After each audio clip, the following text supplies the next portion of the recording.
Hello friends. Admiral Pereira, popularly called Ronnie, was one of Navy's most remarkable chiefs. He was highly regarded for his leadership qualities, impeccable conduct and love for the service.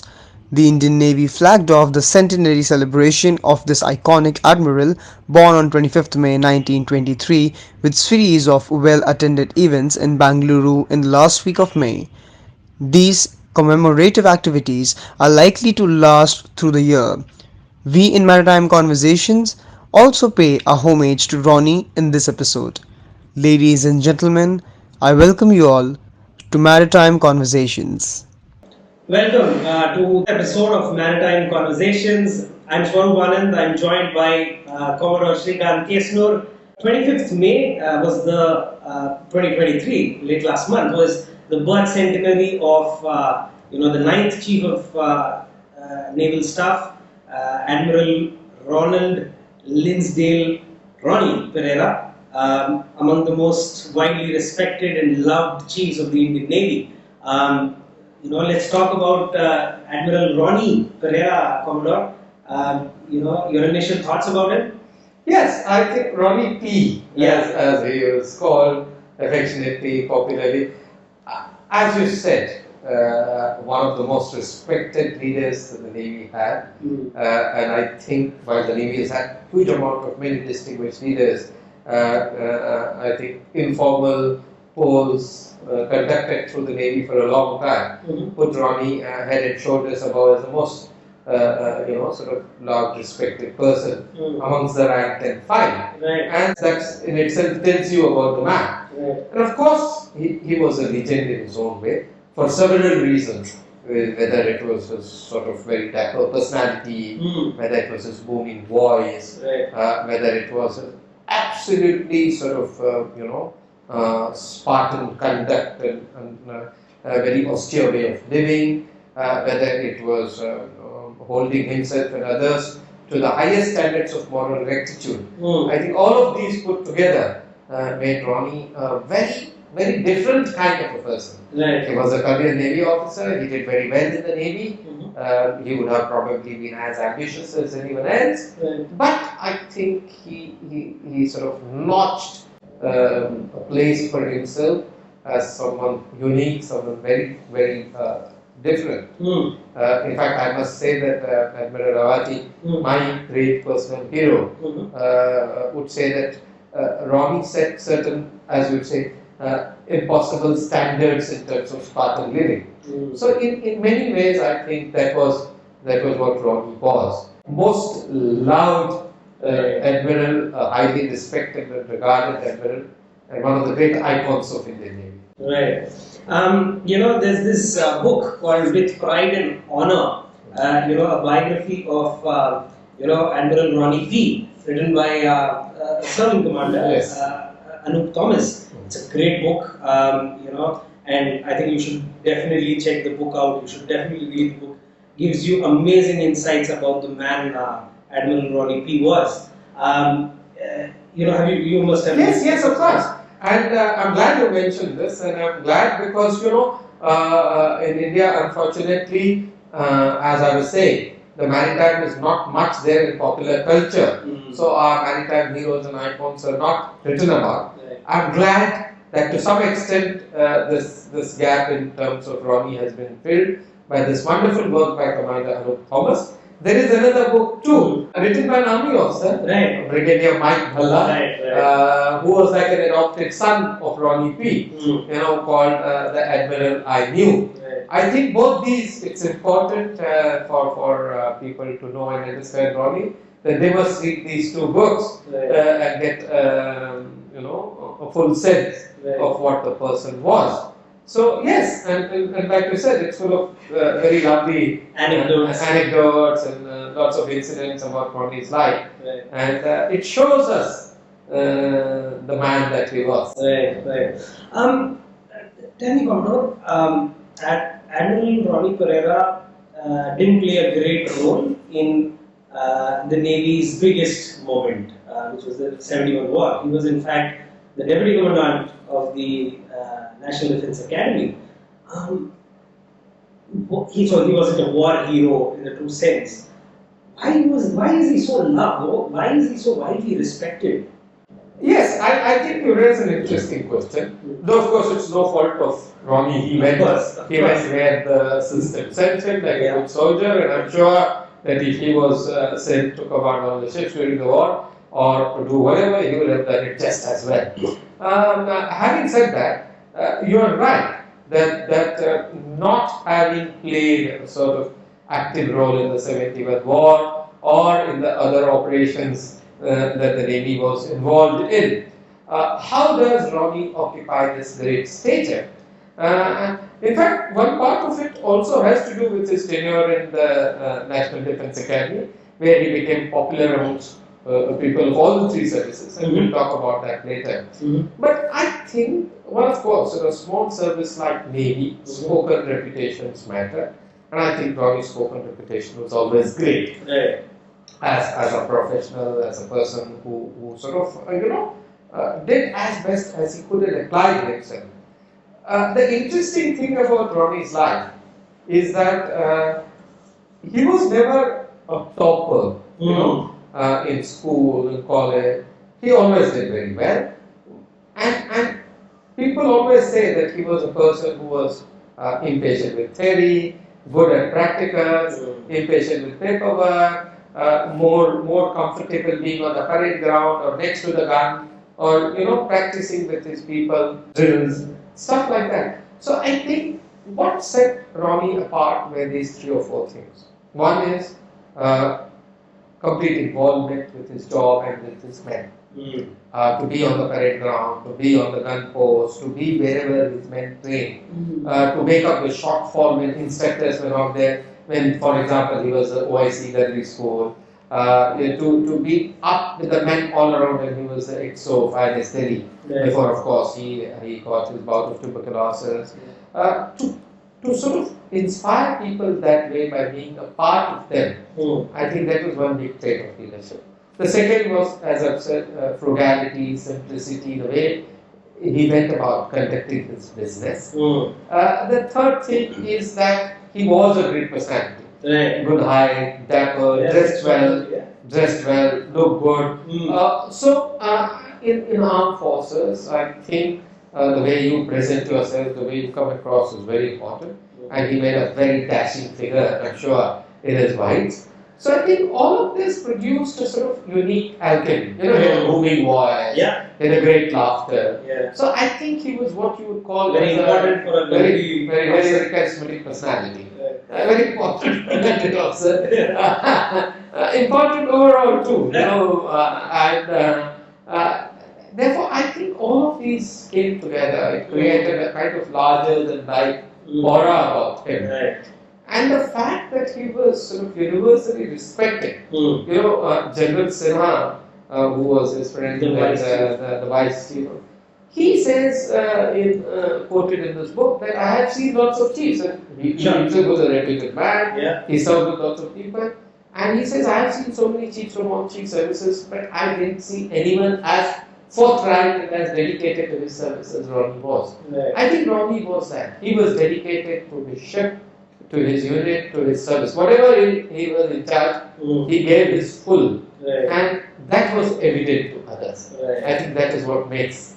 Lovely. In fact, Ronnie almost didn't even join the Navy. He was to join the army, following in the footsteps of his father, who was a medical doctor in the Indian medical service. And I think at the last moment, he kind of changed his, emergency commission. He was, of course, an officer in the RINVR, the Navy Navy. And his war service was pretty much in small vessels, the motor launches. He was XO, he commanded a couple of motor launches. Unlike the other officers of that time, he only went to the UK during his long G course. That was so different. So he was so different right from the get-go. Absolutely. He was different. And what is remarkable is that he proved that it did not work to his disadvantage. You see, he didn't probably do what were the glamorous assignments at that time. Right. He was not the commissioning crew of the Delhi or the Mysore or of the Vikrant. He did most of his initial tenures on the motor launches, very small, perhaps unglamorous element of the Navy. He did a lot of sailing, he got a lot of experience, but he always wanted to go on a big ship. That didn't happen till he actually went on the Jamna a good 7-8 years after he was commissioned. Even his other appointments as staff officer in gunnery, as demobilization center, as exo-armory, they were perhaps not what you might call the golden route to success. Right. He was not flag lieutenant, he was not staff officer, he was not the naval assistant. Yeah. And as you brought out, probably other than his staff course, his long course, he didn't train in the UK for any length of time. Right. So his was a very different career trajectory. And get through it all to come and show, to take setbacks, whether it was the accident that he had, which, sort of affected his arm permanently, whether it was 1 year of hospitalization nearly for tuberculosis. To do all that, to come through all that without giving up, without doing the best, I think that's a model lesson for a lot of Navy officers of today. Many of whom might feel that there are certain pathways to success. Right. I think Ronnie proved them wrong. He just did that by doing great in whatever job, he came on the Delhi, of course he did 3 tenures there as a gunnery officer, as XO and CO. Right. But it was pretty much late, when many of his contemporaries were probably doing more flashy assignments, more glamorous assignments. I think Ronnie is a solid case of showing that if you do well in any job that's assigned to you, people say that if you are made the officer in charge of a piggery, you must ensure that you have the fattest pigs. So it's something like that. Right. I think Ronnie proved that no job is unimportant, and if you do well, you will certainly get noticed, and you will go up, and you can be upwardly mobile. Right. I remember this anecdote was of course also quoted in the book when he was commanding Delhi, and he had Delhi was the flagship of Admiral Nanda, the Forsyth, at that point in time, and Admiral Nanda had kind of taken over the ship, so to say, and there was pretty much a disagreement between the two. Things could have gone wrong, but the staff, both the admiral staff and the XO and the other officers of the Delhi, were patiently waiting outside the cabin of the captain, and then after a few tense minutes, they heard the booming laughter of Ronnie P, and they knew that everything was okay. Quite, I'd say, happy-go-lucky. Happy-go-lucky in the sense, I guess he would forget without rancor and without taking anything deeply. Right. As the books bring up, he was a man of short temper. He could fly off in a race, he could handle, but there was no rancor, there was no bitterness about anything. So I think that stood out. So people, even those who were in the receiving end of his ire, knew that it was not personal and it was not hateful. Right. So yes, this incident is important because ultimately it's about 2 chiefs. Yeah, I know. And you must understand that the Kochi channel, Right. because of very strong tidal current, if you don't come alongside, or in this particular case it involved going to the mooring buoy. Right. If you didn't sort of do it quickly, you would probably miss out, or you would land in an embarrassing situation. And this was at a time when the ship handling still, even today it does, but in those days it was considered as one of the great marks of a seaman, Right. So being the fleet commander, so to say, Admiral Nanda thought that he ought to briefly take over command of the ship, and he did, and he brought her alongside. But the fact that it didn't result in bad luck, this can have the potential situation of leading to embarrassment, leading to bad luck. That it didn't talks well of both the people. Both. And I think Admiral Nanda says as much in his book. So undoubtedly there would have been hard feelings. I mean, I have been captain of two ships. If someone were to take over, I would feel somewhat miffed about it. But I guess whatever the situation was, the two people played well. But I think his defining moment on the INS Delhi must not be seen as that, but the other incident that of the regatta, where that's a lovely story. That's a lovely story, and that tells you his leadership. That Delhi was always in the forefront of regatta, and here it was competing against its sister ship. His competition, art rival, INS Mysore, and then the Delhi sailors pulled. They came first, but they came first in the wrong race. And pulling in a boat in a regatta, when you finish, you are drained out completely.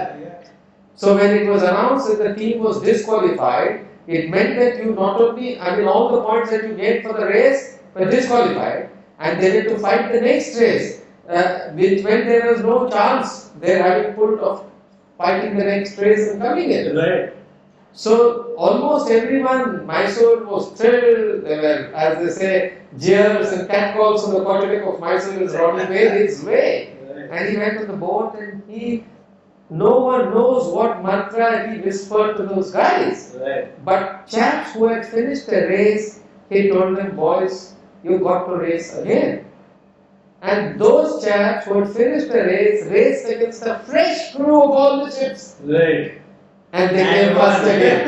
They came first. So that tells you something of the leadership of the man. So I think for me the abiding Delhi memory and the abiding Ronnie memory is that. And I must tell you, as the commissioning crew of the second Navy, we would frequently invoke this, and it's no wonder that INS Delhi, within a few years, in the very first year that it was allowed to take part, it won the officers' race, and it started winning the until then the trophy monopolized by the aircraft carrier Virat. Suddenly Delhi brought a new competition and started winning. So these things have a long legacy and long tradition. To me, that's abiding Ronnie memory. And thanks to the spirit of Ronnie P, then the Delhi could break, the streak that Virat kind of had. Yes, I would say that it was his benign gaze from up above. Right. Like we've spoken about earlier, Ronnie P was the Deputy Commandant of the NDA. You are an alumnus of the National Defence Academy. Do you have any personal stories about the man? I have heard a lot. He passed away soon, within a few years of our joining. But he was already a legend by the time. Both NDA, where he got a huge, tri-service following, and in the Navy, where he was revered like a god. So I haven't had the privilege of interacting with him personally at any time, and I would think it's my loss entirely. But like I said, I have heard from Avati, I've heard from many people who were cadets in India, and his time in NDA can fill a whole book itself. But I'd like to recount two episodes told to me by Commodore Paul Raj, another big hero, Aragaswamy Paul Raj, who talks of the personal touch of Ronnie. Once when, and these are at different times and they bear sort of a recollection. One is by Commodore Paul Raj, of course, the great scientist, the genius, the scientific genius. The Navy produced. Yes, the Navy produced, ex-NDA again, and the inventor of the MIMO, multiple input, multiple output technology. That's the heart of smartphones. So Paul Raj, as a scientist in the Navy, working on the sonar project, he would have to go to Delhi often and sort of give reports. And at that time, I think the rank that he was in, commander, they were not allowed to fly because of reasons of austerity. And that resulted in lots of inconvenience because he had to travel by trains. It would take lots of time for him, and so when Paul Raj just sort of mentioned this to Admiral Ronnie, Ronnie did 2 or 3 things. First, he called his staff immediately and told them, please give money from the Navy's non-public funds and ensure that he goes by air, and please book a flight for its return. So it was quick executive decision making, and sending a signal down the line that he wanted this person to have minimum inconvenience as far as travel and those bureaucracies were concerned. But more importantly, you can't keep spending the Navy's non-public funds. He went to the government and took personal permission approval from Mrs. Gandhi to waive off the rule in case of this gentleman and allow him to fly by air. Now this is the small personal touches. Otherwise, which commander when he goes, would get this sort of treatment? So not only was it about personal treatment, in a way I would argue that it also encouraged the scientist in Paul Raj. When you know that you have the backing of your chief, it tells you a completely different story. The second is even more touching. Ronnie is retired in Bangalore. Paul Raj goes to Bangalore. He's a serving officer. He's, I think, a captain, commodore, whatever. He's a serving officer, and he goes to meet Ronnie. And at last, at Ronnie's house. When Ronnie meets him, when he's seeing him off by, he realizes that Paul Raj has come on a scooter. So Ronnie tells him an interesting thing. He says, "How can you come by scooter? You are far too important, precious national asset to come on a scooter." And he says, "No, you go by a taxi or an auto rickshaw, or whatever." And he summons a rickshaw. Remember, these are days no credit cards and GPay. Paul Raj doesn't have money. So Ronnie pays the taxi fare and ensures that Paul Raj goes safe and sound to his house. And when Paul Raj says, "What do I do about my scooter?" he says, "Don't worry, I will have it sent."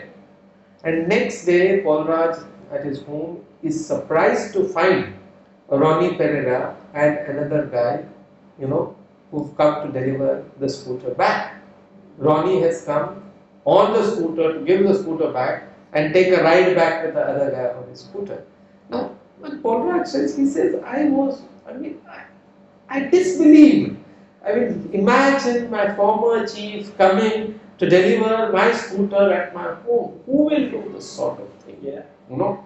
So that I think illustrates what sort of a guy Ronnie was. And the fact about his austerity comes in that even after he retired as a Navy chief, he said he had enough money just to buy a scooter, and he bought a scooter and retired with that scooter. So he had no car, no fancy place. So that in some ways illustrates the greatness of this man. There are so many stories to be told, but I thought these were two very remarkable. No, I remember reading in the book about how when he was chief, there was a master chief, a senior sailor, who was really troubled that he couldn't get the 5,000 rupees from the benevolent fund. From the benevolent fund for his daughter's marriage, wedding necklace. And when Ronnie heard about it, he got a check, a personal check, and then gave it to the senior sailor, and then asked his flags to go check if he had the 5,000 in his account. This is the chief of the Navy, and he's just cutting a personal check to a senior sailor. That's just they don't make them like you could say that. There's a different sort of greed.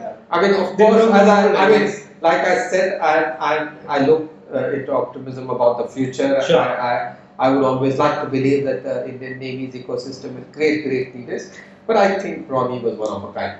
Super. So that brings us to the end of the episode of Maritime Conversations.